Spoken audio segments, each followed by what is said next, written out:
बहुत समय पहले की बात है। एक शांत और सुंदर गांव था। गांव के पास एक साफ सुथरी नदी बहती थी। उस नदी में तरह तरह की बड़ी बड़ी मछलियां, केकड़े, कछुए इत्यादि रहते थे।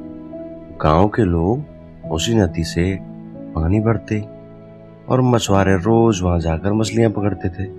नदी के किनारे एक विशाल पीपल का पेड़ था। उस पेड़ पर कई प्रकार के पक्षी रहते थे, जैसे तोता, मैना, गौरैया और कोए। उन्हीं में से एक कौआ था जो बहुत चतुर और तेज दिमाग वाला था। लेकिन उसमें एक बहुत बड़ी कमी थी। वह बेहद लालची था। रोज वह पीपल के पेड़ पर बैठकर मछुआरों को देखता रहता था। जैसे मछुआरे जाल डालते, कुछ ही देर में ढेर सारी मछलियां पकड़ लेते। यह देखकर कोए के मन में जलन पैदा हो जाती। वह सोचता, मैं दिन भर मेहनत करके बस एक दो मछलियां पकड़ पाता हूँ और ये मछुआरे इतनी आसानी से टोकरी भर लेते हैं। क्यों ना मैं इनकी टोकरी से मछलियां चुरा लूं।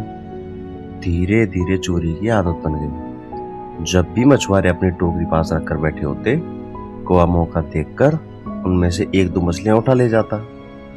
शुरू में तो मछुआरों को लगा कि कोई जानवर चोरी करता है, लेकिन बाद में पता चला कि यह काम उसी लालची कौए का है। एक दिन एक बूढ़ा मछुआरा बोला, यह कौआ दिन ब दिन ढीठ होता जा रहा है। अगर इसको सबक नहीं सिखाया तो यह कभी नहीं सुधरेगा।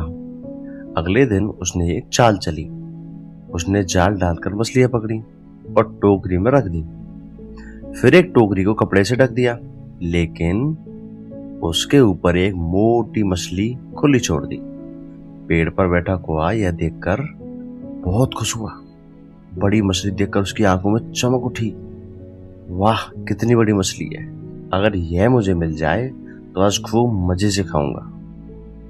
लालच में आकर वह तुरंत नीचे झपटा और मछली पर बैठ गया। जैसे ही उसने मछली को चोंच से पकड़ा, मछुआरे ने कपड़ा हटाकर उसे पकड़ लिया। कौआ घबराकर बोला, मुझे छोड़ दो, मुझसे गलती हो गई है। अब मैं कभी चोरी नहीं करूंगा। मछुआरे ने कहा, तू बार बार चोरी करता है और कभी नहीं सुधरेगा। आज तुझे इसका सबक मिलना ही होगा। मछुआरा उसे मानना नहीं चाहता था, लेकिन उसने उसे उसकी पंखों को थोड़ा सा काटकर और उसे वहीं छोड़ दिया। कौआ जमीन पर गिर पड़ा। बाकी पक्षी उसकी हालत देखकर बहुत दुखी हुए और बोले, हमने तुम्हें पहले ही चेताया था, यह तुम्हारे लालच का परिणाम है। अब कौए को अपनी गलती का पूरा एहसास हो गया। वह सोचने लगा, अगर मैं मेहनत से मिली थोड़ी सी मछलियों में संतोष रहता तो आज मुझे यह दिन देखना नहीं पड़ता।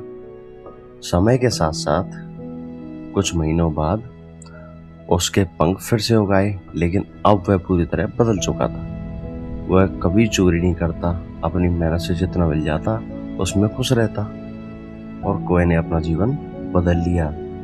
लालच हमेशा नुकसान पहुंचाता है। जो हमारे पास है उसी में संतोष करना चाहिए और एक समझदार इंसान बनना चाहिए। आपको हमारी कहानी कैसी लगी, हमारे चैनल अनंत ज्ञान सागर को कमेंट करके जरूर बताएं और हमारे चैनल को सब्सक्राइब अवश्य करें। ऐसी ही प्यारी प्यारी कहानियों के साथ हमसे जुड़े रहिए और हम रोजाना नई नई कहानियाँ अपलोड करते हैं। आपका बहुत बहुत धन्यवाद।